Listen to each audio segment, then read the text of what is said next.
On le surnomme le cogneur. Pour moi, ça veut dire être des lâches. Ça mène à quoi? Vous ne pouvez pas marcher dans la rue et voir une femme se faire agresser. Et il n'a pas la langue dans sa poche. Dans toute l'histoire, les révolutions sociales ont été lancées par des individus passionnés, pas par les gouvernements. Les gouvernements créent les problèmes. L'objet de son combat nous met dans l'inconfort. Donc là, ce qu'on voit, ce sont des dizaines de milliers de poissons morts qui flottent à la surface de la mer. Et c'est Sea Shepherd, une ONG qui lutte contre la pêche illégale, qui les a filmés au large de La Rochelle. Il affirme ses convictions sans langue de bois. Que si vous voulez un enfant, il faudrait avant tout suivre un cours pour devenir un parent responsable. En dépit du fait que certaines d'entre elles peuvent paraître scandaleuses. C'était lui déjà à la barre de ce navire, à l'assaut comme toujours d'un baleinier. Il a mis à profit différents leviers pour faciliter la médiatisation de son combat, alors même que certains de ses moyens d'action ne font pas l'unanimité. Si ces méthodes peuvent paraître violentes aux yeux de certains, voire extrêmes pour d'autres, Paul Watson est à l'image de beaucoup de personnes qui ont consacré leur vie à une cause. Personne n'aurait imaginé que le petit Canadien du New Brunswick deviendrait un jour l'une des figures de proue de la défense des océans. Et si sa vie est aussi instructive, c'est qu'il a su fortifier un écosystème au service de son engagement. La stratégie qu'il met en place pour mener à bien son projet mérite votre attention, car il y a forcément un enseignement à en tirer pour vous les développeurs d'applications web.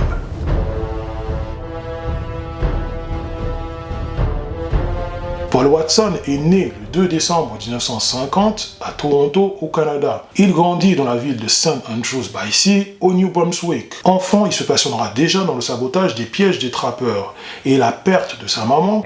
Depuis plusieurs mois, ma mère était malade. Un matin, quand je suis allée la voir, j'ai vu qu'il y avait du sang partout. Contribuera à forager le caractère du personnage qu'on connaît aujourd'hui. Doux avec les faibles et terrible avec la superbe. J'ai appelé Paul. Il est venu, mais nous ne savions pas quoi faire tellement nous avions peur. Les rapports conflictuels qu'il entretient avec son père durant son adolescence. Un jour, quand j'avais 15 ans, il m'a frappé. Alors je l'ai frappé à mon tour. Le pousse à quitter le domicile familial prématurément. J'ai quitté la maison à l'âge de 16 ans et je suis allé travailler à l'exposition universelle de Montréal en 1967. Avant de déménager pour Vancouver.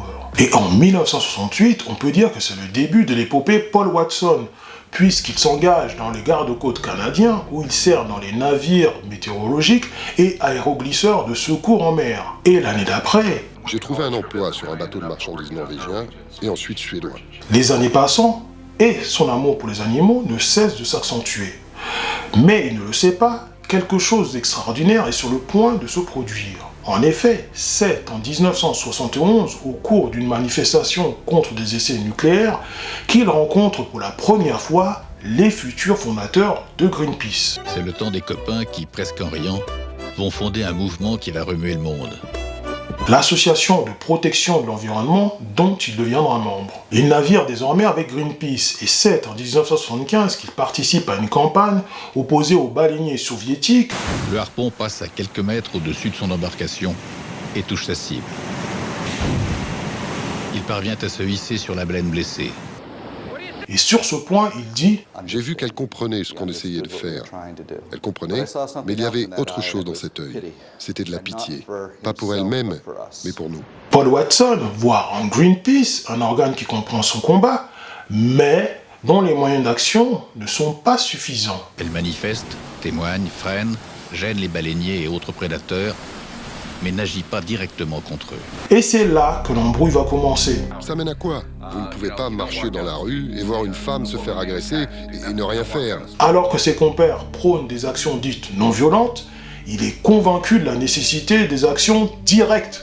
Vous ne pouvez pas avoir un enfant frappé et ne rien faire. Le militant devient de plus en plus encombrant pour Greenpeace, à tel point qu'en 1977, il est exclu.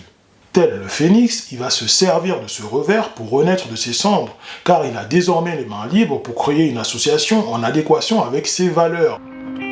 Il crée Sea Shepherd Conservation Society. Il peut désormais militer pour tout ce qui lui est cher, c'est-à-dire le véganisme et une vision biocentrique. Paul Watson est aussi malin qu'intelligent, et il comprend vite que pour avoir la bénédiction de l'opinion publique, Paul Watson pète sa personne pour faire parler de Sea Shepherd et exposer ses points de vue. il faut médiatiser ses actions. Il accueille aussi des acteurs ou des actrices.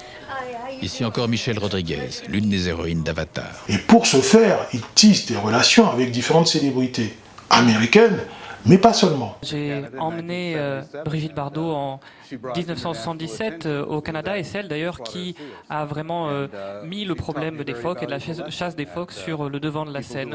C'est une revanche pour lui, car contrairement à Greenpeace, les membres de son équipage ne se contentent pas d'être des témoins des méfaits des braconniers. Non, ils interviennent, et de temps en temps, au risque de leur vie.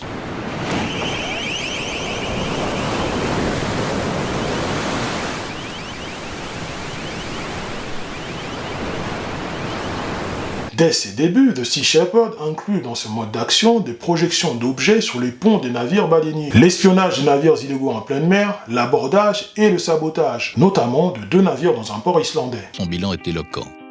10 bateaux éperonnés, 11 autres coulés. Bien évidemment, ça dérange. On y reviendra. Comme beaucoup de passionnés, ce monsieur mène son combat tête baissée, en acceptant d'endosser le prix à payer. Même s'il n'en parle que rarement, vous allez voir que sa manière de travailler ne lui attire pas que des amis, à tel point que la justice de différents pays s'en est aussi mêlée. En plus d'effectuer des opérations coup de poing en mer, son travail consiste aussi à émettre des hypothèses sur la taille optimale de la population. Il n'a jamais été prévu qu'on soit 7,5 milliards d'humains à consommer des poissons. Et l'organisation d'une société vivant en harmonie avec la nature. Et c'est là qu'il nous dévoile ouvertement qu'il est misanthrope. Et cela fait un peu désordre vu que son message s'adresse aux humains. Et je n'approuve pas ces méthodes, parce qu'il met ses équipes, son bateau et lui-même en danger. Et certains de ses opposants le considèrent comme un éco-terroriste. À partir des années 90, l'étau se resserre de plus en plus autour de Paul Watson.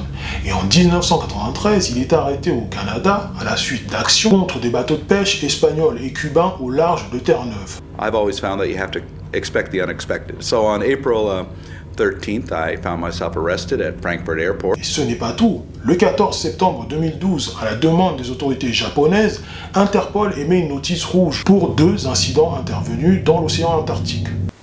Et pour conclure, Paul Watson fait la même erreur que beaucoup de personnes qui se sentent investies d'une mission, celle de forcer les choses, c'est-à-dire vouloir appliquer des choses à des personnes de gré ou de force. Alors que l'histoire a montré à maintes reprises que pour que des décisions soient prises, il fallait que cela parte du bas. Il est donc nécessaire que la population s'en empare.